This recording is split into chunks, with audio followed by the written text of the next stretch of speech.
All right. Well, welcome back to another edition of the Tournament Podcast. I am Tom, joined as always by my brothers Marty and Mike. And quick rundown here for those of you unfamiliar with the Tournament Podcast. At least typically, we take a subject.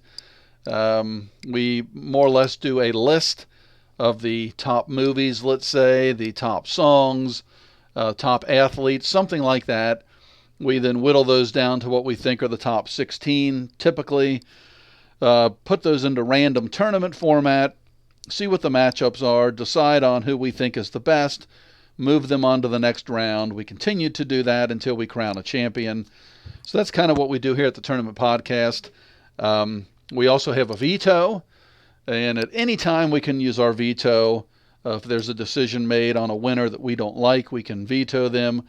However, one of the other gentlemen here can also veto a veto, but you can only use it once, so we use it cautiously, and honestly, we don't use it much. I think I'm the only one to ever use one to this point.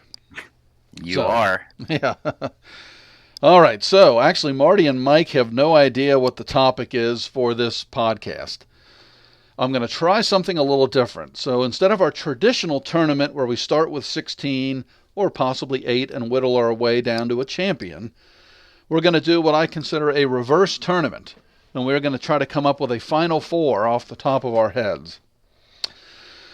So, and this might take some thought. You may have to be, checking Google on your end as well here.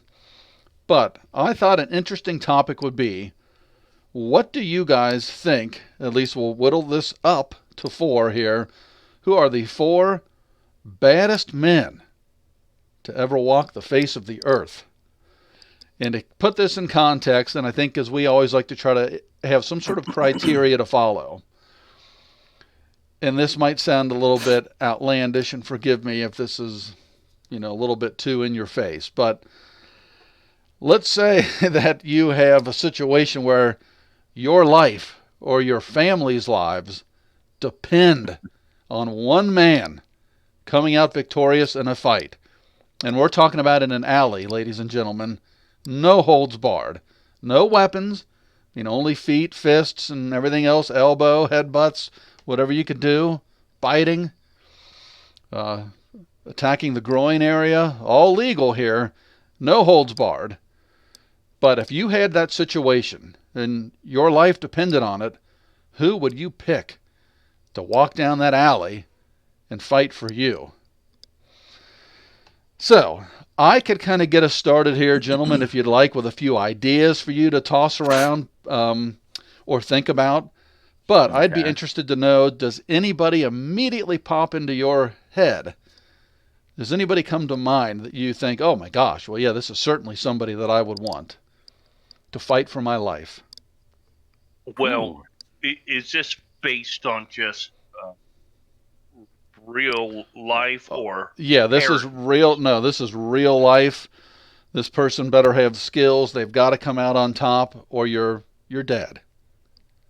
Okay, that's putting it bluntly. Maybe.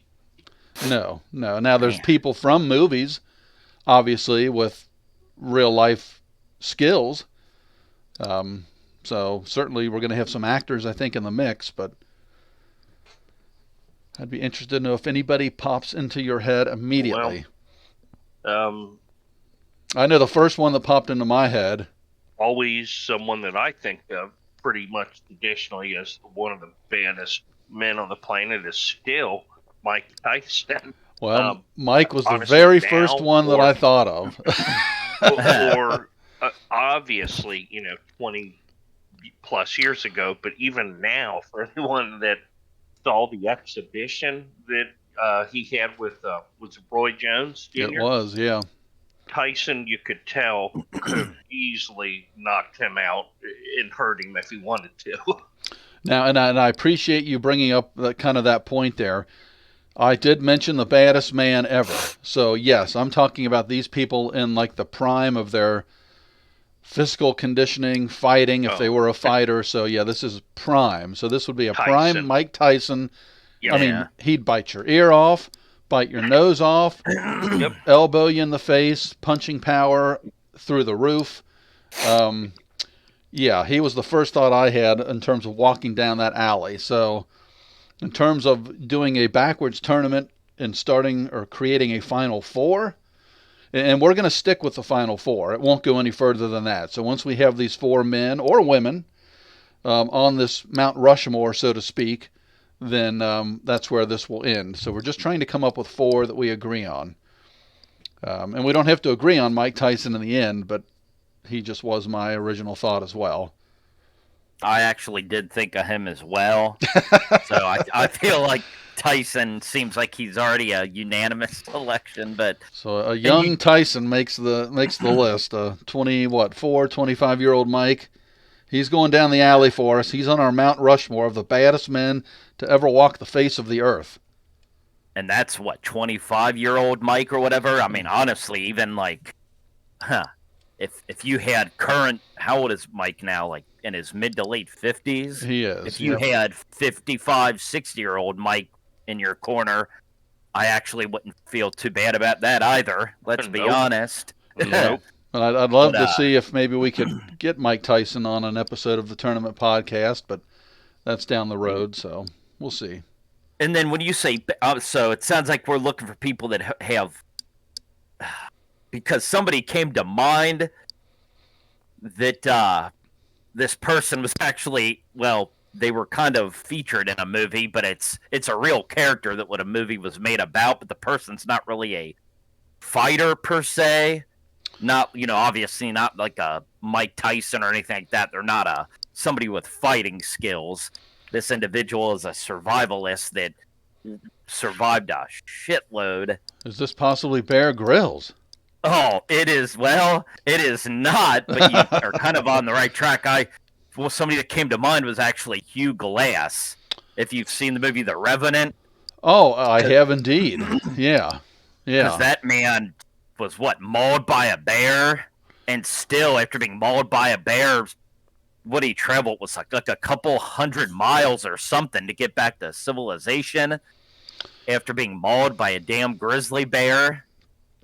Yeah, and I think, well, that is a hell of a thoughtful addition here. But let's just put it this way: if Mike Tyson's down that alley now, since we just picked him, and let's say he's the opponent, so we've got to find somebody now to go down this alley to beat Mike Tyson. No holds barred. 25-year-old Mike is standing at the end of this alley. If your selection doesn't go down there and beat Mike, you're dead. Would you pick that gentleman to go down there and fight Mike? Ooh, so it sounds like we want to find somebody that has... He fought a bear. Well, yeah, and he survived a bear, and But he can't survive, Mike. He's got to win. He managed to crawl hundreds of miles after being mauled by a bear, but well, he has Hugh to Glass, win. Yeah, well, shout out to Hugh. I mean, obviously I've seen the movie. I did not know his name, but or the Glass family. I couldn't remember the name, just the story, so I actually just looked the name up. But because that is, he was a badass, but not in the absolutely. Like you're gonna pick him to represent you in a street brawl, or in a Pier 6, as I believe was it the late great Gordon Solie, I think may have coined that phrase. Pier 6er, Pier 6 brawl. Yep.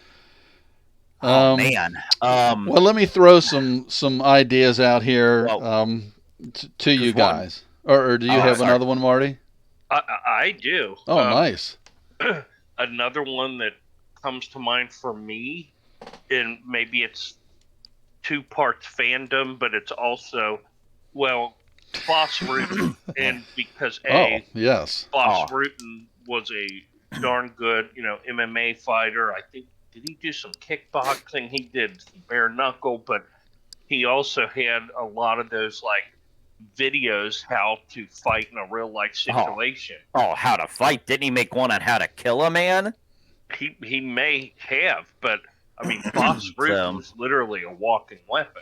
Yeah, Boss is actually, he wasn't on my kind of just list of guys that I scratched down that I thought would be at least people to talk about. But that is a hell of an addition, and I can't argue with Boss. I mean, If you are unfamiliar with Bas Rutten and you're listening to this, or maybe you just know, oh yeah, he was a UFC fighter and MMA fighter in general at some point. There is a video, I think it's from that old show called The Best Damn Sports Show, period, or something, where he describes a altercation that he had with former Chicago Bear linebacker Brian Urlacher. It is hilarious. I love that story. So if you're not familiar with him, please finish our podcast first, but then go and find that video and listen to Boss. It's great.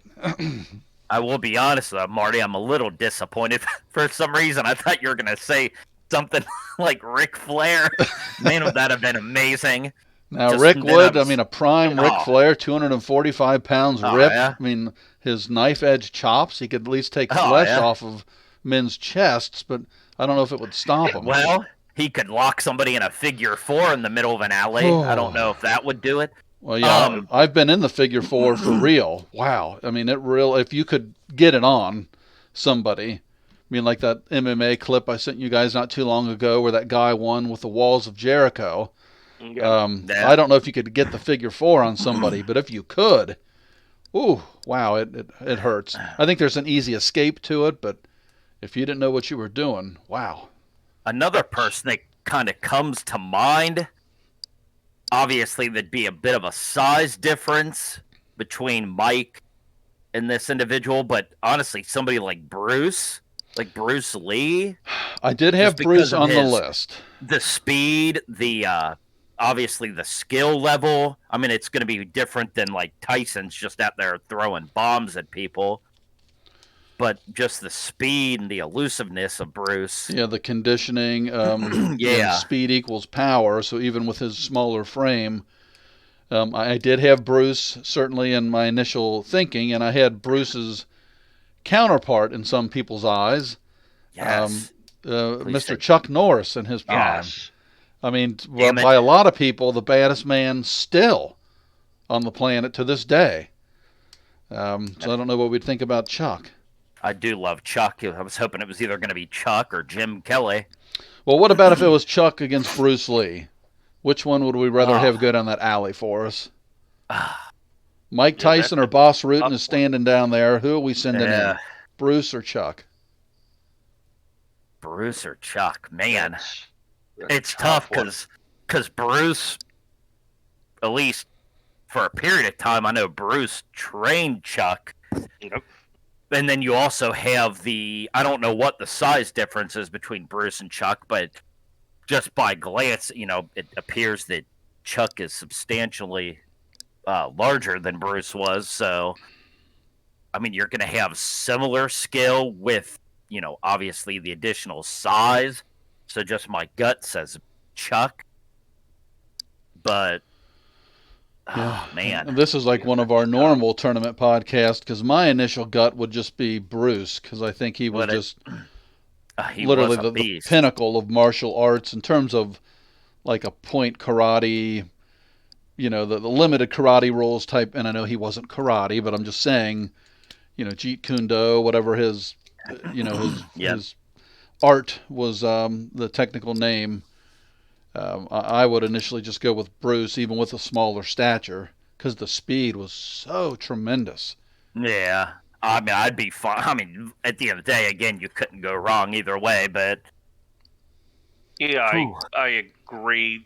There's not a lot of footage of any actual real physical encounters. I think there is like an exhibition that was captured with Bruce Lee in it that demonstrates, his insane speed and quickness. But well, let me kind of jump on one here. Let me throw this out just to get your guys' thoughts. Please say Bob Sapp.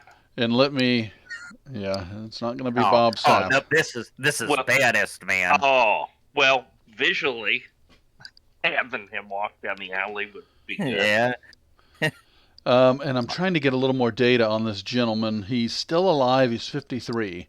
There was a Russian Olympic wrestler by the name of Alexander Karelin, who, if you just watch video clips and just look at still photos of this, and I'm going to beep this out, this fucking monster He was a 287 pound, 6'3" beast. And I'm trying to see if like his record. Can I get his whole record? I know he was that Rulon Gardner beat him, I think, in his last Olympic Games, which was in 2000 in Sydney. And that was kind of a big deal. And you talk about a difference in bodies. I mean, the Russian King Kong or the Russian Bear, I think were some of his nicknames, was a shredded guy, and Rulon was a bag of milk, as Marty has said. But trying to find this guy, I mean, his wrestling skills, and we know how devastating wrestling is in real life. And in terms of an MMA base, I think wrestling's probably our most important, in my uneducated opinion. Ooh. And this guy, I think, may have only lost once in his damn Olympic career. And that was his very last match. I mean, just looking at Jesus. I mean, he's won gold. I mean, you talk about just the Olympics. He won gold in 88, 92, 96, and then he got the silver when he fought Rulon Gardner. And then in the World Championships, he won gold in 89, 90, 91, 93, 94, 95, 97, 98, 99. So I could go on and on with this guy's accomplishments. But I think with that strength, that 287-pound frame, had to have 5% body fat. He would be just devastating to have down that alley because he could just control you and we'll beat this out too, beat the shit out of you.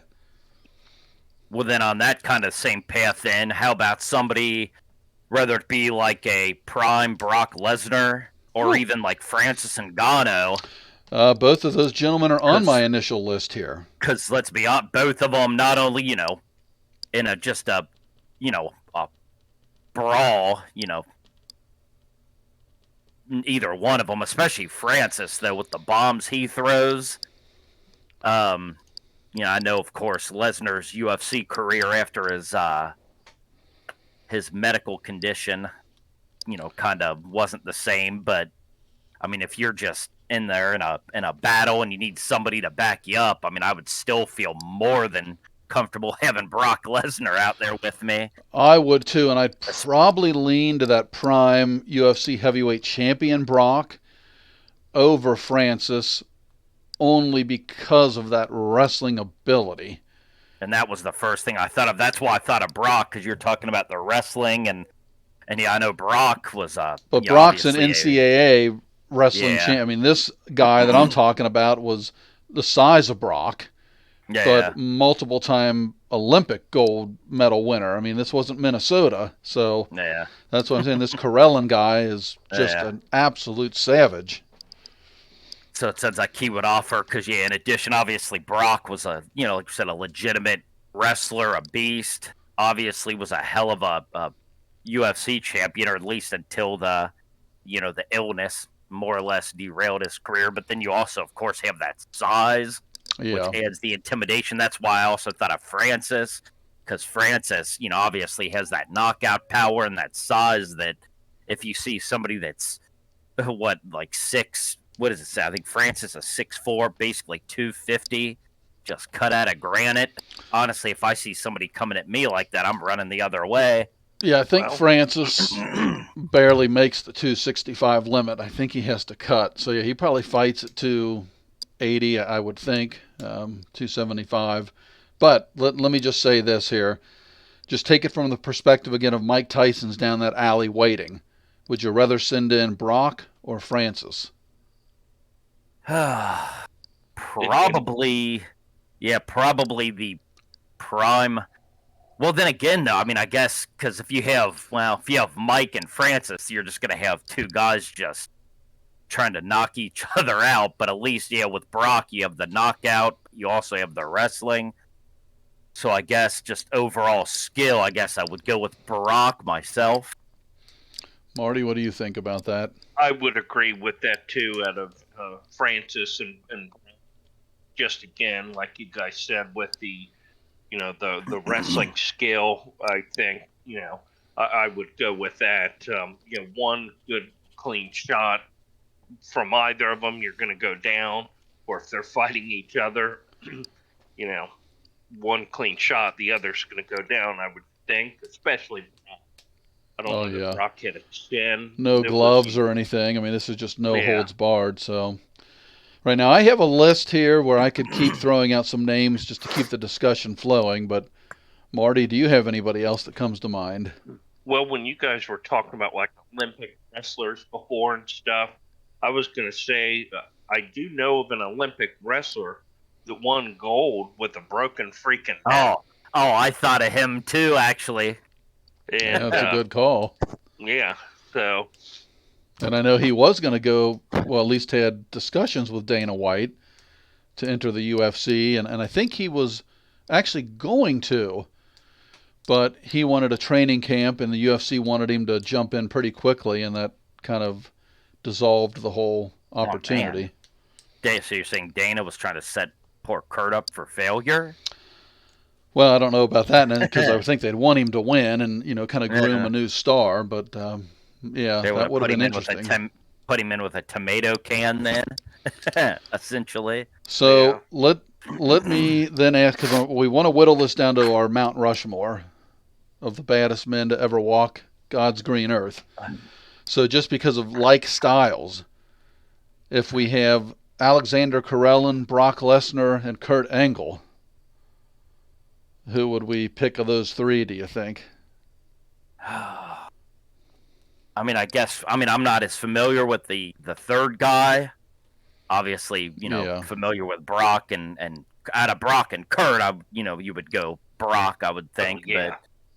But I mean, based on what I'm hearing about this other gentleman, if he's, not just collegiate like Brock was, but then of course Brock has the UFC background too, which it sounds like this guy probably could have if he saw fit. But what's his name?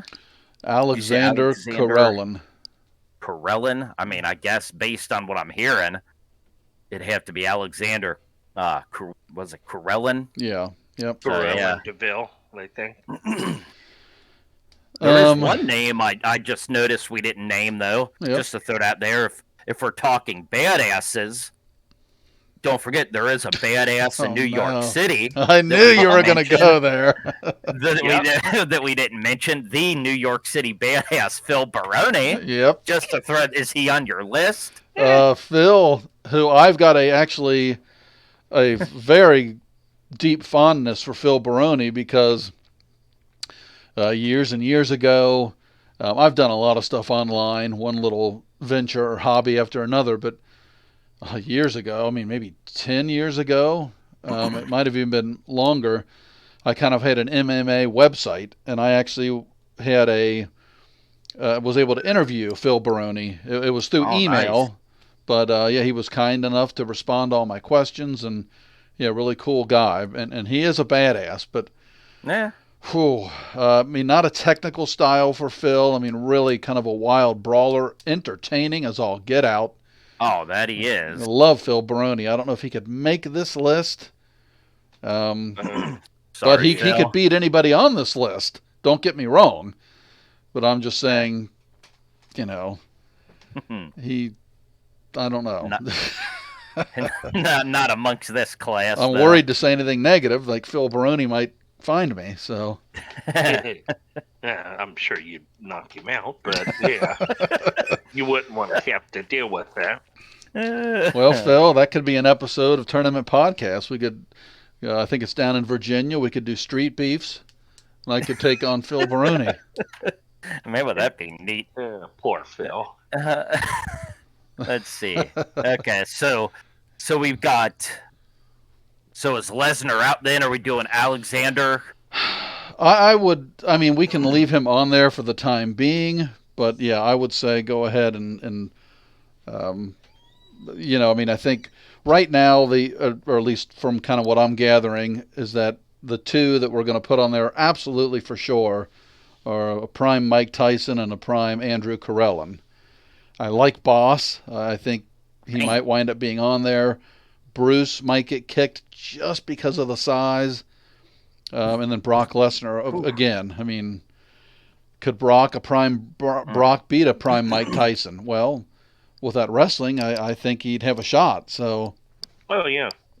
And I did just look up some images of Alexander Relin. My God, who's this? He is a Russian bear. I mean, Oh yeah, he is. He's at least in some of these pictures, he was put together. So I'm sorry, Brock, you may be out. yep, This there you man go. is a beast physically. Apparently, he's got the background. And I don't even know what made me think of him. But yeah, I did, and I looked him up, and I was like, oh my God, yeah, this guy he's deserving of the Mount Rushmore spot. He may not get it in the end, and we're about, maybe with a few edits, we're nearing that 25-minute mark. So I wanted to try to keep this a little quicker than our normal. What we've been doing lately is an hour to an hour and a half. Heck, our one podcast was nearly 2 hours, so I was hoping to shorten this up a bit. So actually, before I try to throw out another name here, is there anybody else that came to mind from either one of you?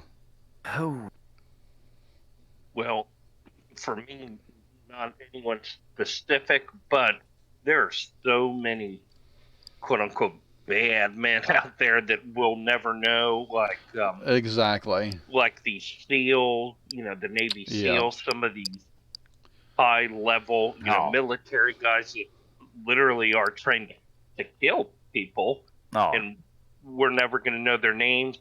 And the interesting thing about these types of men is they never talk about it. You'll never know.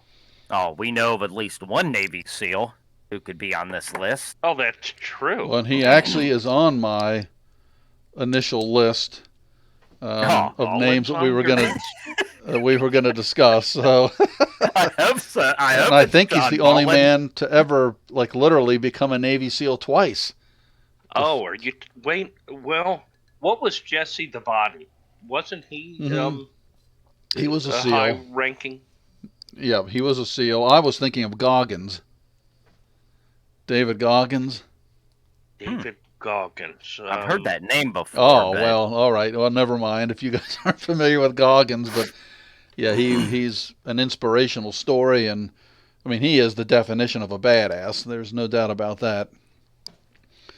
Let me I'm going to make at least Marty's day here, probably Mike's too. I'm going to throw out a name here that I think you guys make, oh, my God, I didn't think of this. And I'm not kidding. Well, I'm going to throw two names out. The first name I'm kind of kidding about, but the second one I'm not. From pro wrestling, Scott Steiner. Yeah. And the second name that I think you guys will agree with, Haku. Oh. Because I've heard stories about Haku in real life situations where 8 men couldn't handle him, and he was like biting people's noses off, and just, I mean, and he had to be, what, a 300-pound, put together, just nightmare of a man. Yeah, savage. Somebody disrespected the I believe the pro wrestling industry, and he proceeded to bite the man's nose off in a bar. And then let's not forget the story of Haku being maced by, was it multiple cops, and he had his mouth open just eating the mace? Yeah. I mean, they said.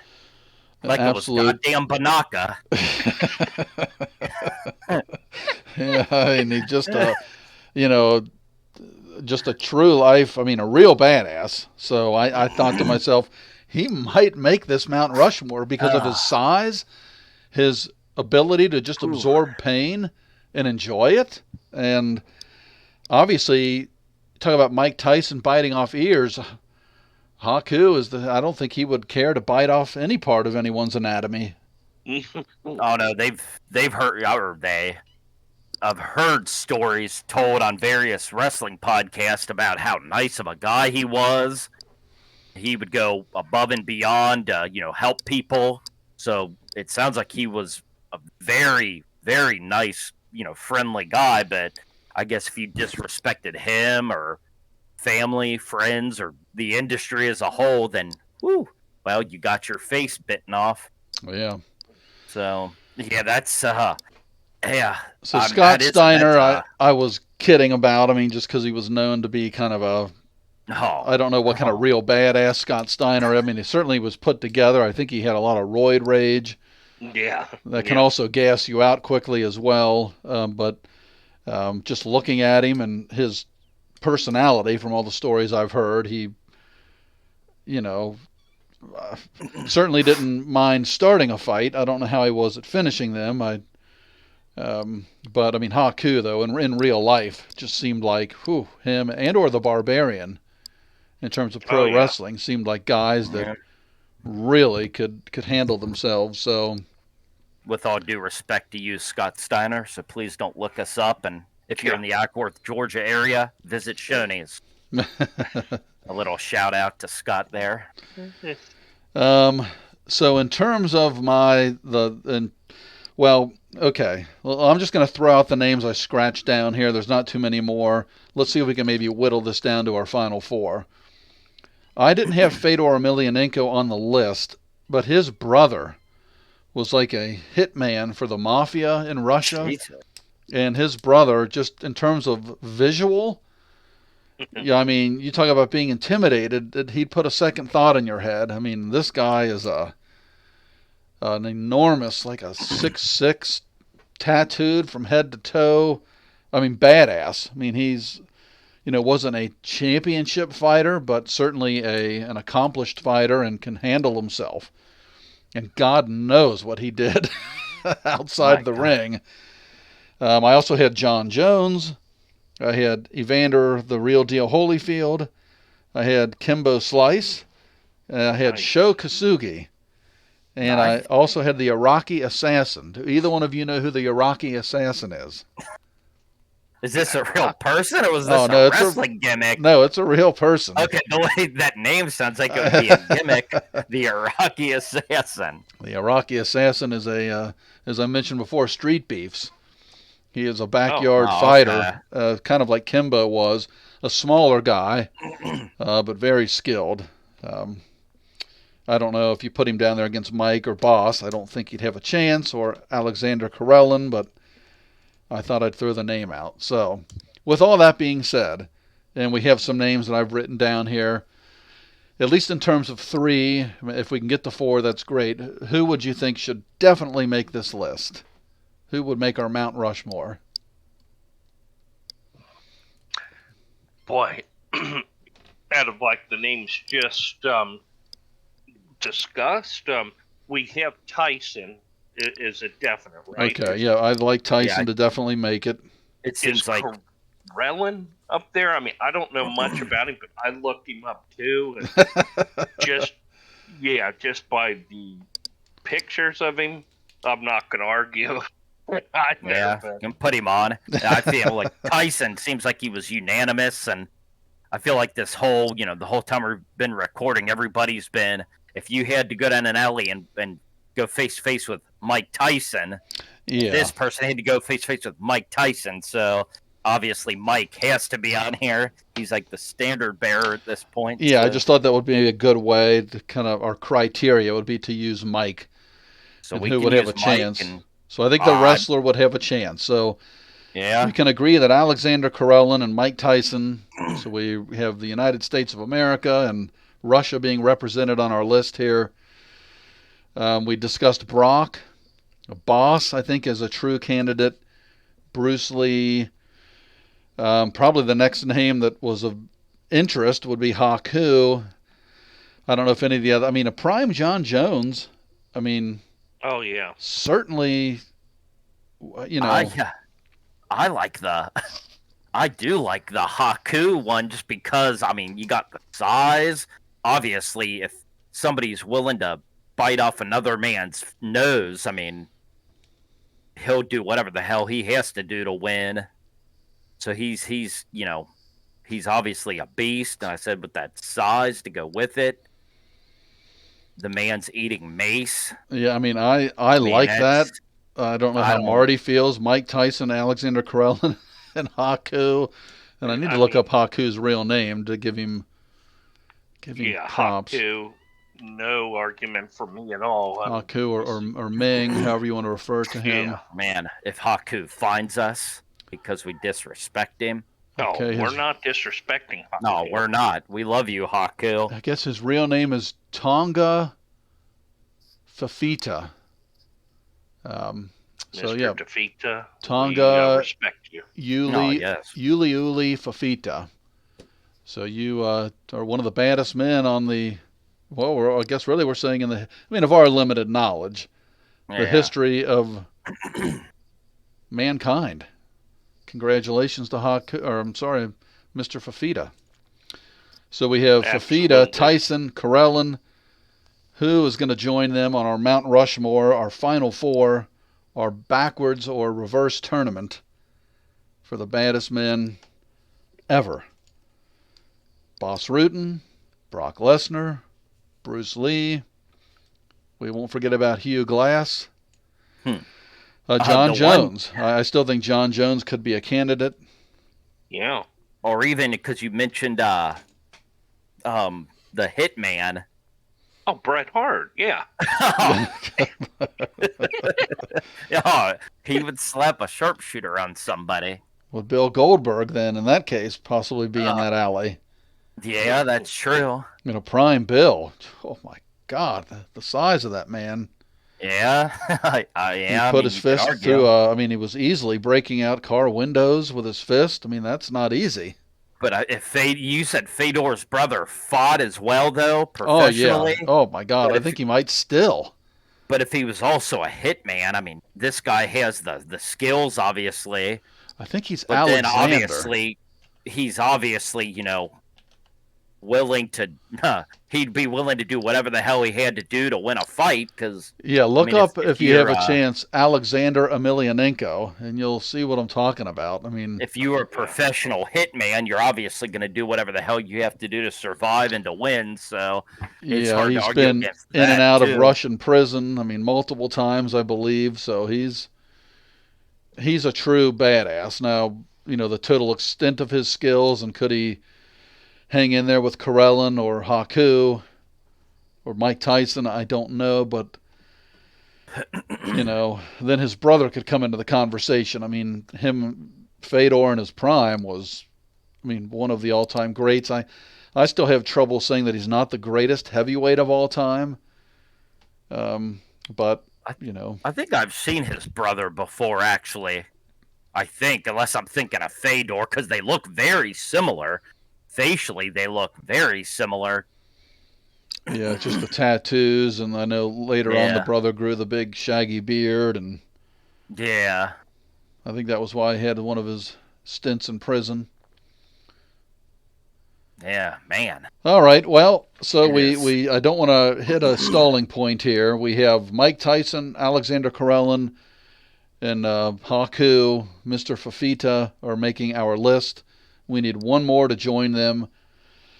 So I think we have it down to 5, just generally here. I think we might agree that it would be Alexander Emelianenko, John Jones, Boss Rutan, Bruce Lee, or Brock Lesnar. So of those 5 guys, who would come out on top? My immediate thought goes to a prime Boss Rutan. But John Jones, because we have tangible evidence of his fighting ability, as we do with Boss and Brock. Well, I guess, and Alexander. And Alexander. too, as far as that goes, yeah. So Alexander wasn't to their level, so I'm going to kick him out of the list. Oh, so then it would be, and we'll take Bruce Lee out just because of the size. I know Mike Tyson's not a big guy, but he was 100 pounds heavier than Bruce Lee. So we'll take Bruce out. Boss Rutan, Brock Lesnar, John Jones in their prime. Man, I'm not a fan personally of John Jones as a man, I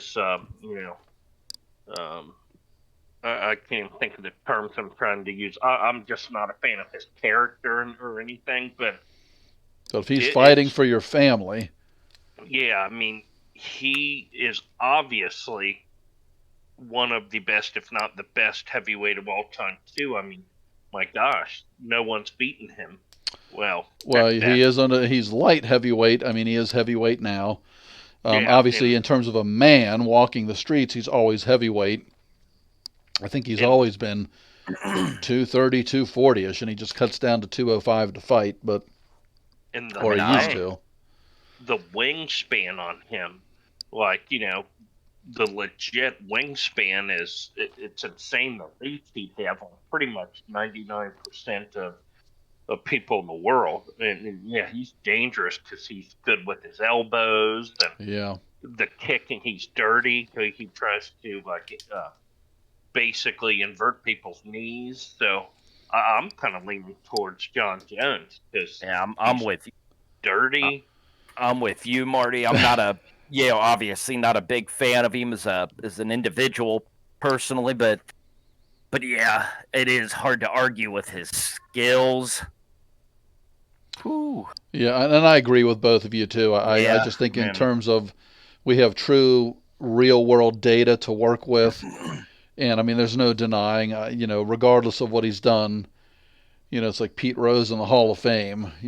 What he's done on the field, what John has done in the fight arena. I mean, he is maybe the greatest ever. So to have the greatest ever mixed martial arts fighter not on the list would be a little disingenuous, I think, of us. So can we agree then, from the land of boxing, on our Mount Rushmore of the baddest men to ever walk the planet, Mike Tyson in his prime?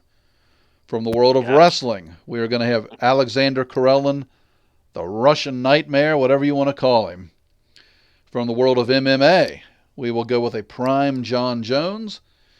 And from the world of professional wrestling, even though that may not fit with the other three combat sports here, we're going to go with Haku / Ming, or Mr. Fafita, as I will call him.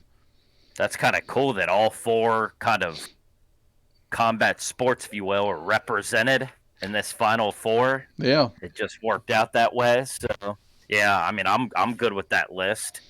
Oh, me too. Yeah. Hopefully I can create like a kind of a Mount Rushmore graphic, and we'll have that up on the screen, especially if you're watching this on YouTube. I've got a kitten on my lap that is trying to chew my headset cord. So, with that being said, this looks like it's going to be around 40 minutes for this podcast. We appreciate everyone listening.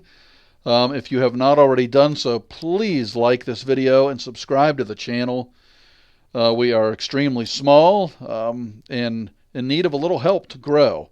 So subscribing to the channel would be really appreciated. If you have anybody that we missed out, you're like, you got to be kidding me, you guys didn't think of this person, let us know in the comments. We try to respond to everything. Do you agree with our list? Do you disagree? So with that being said, we're going to go ahead and cut this one off now.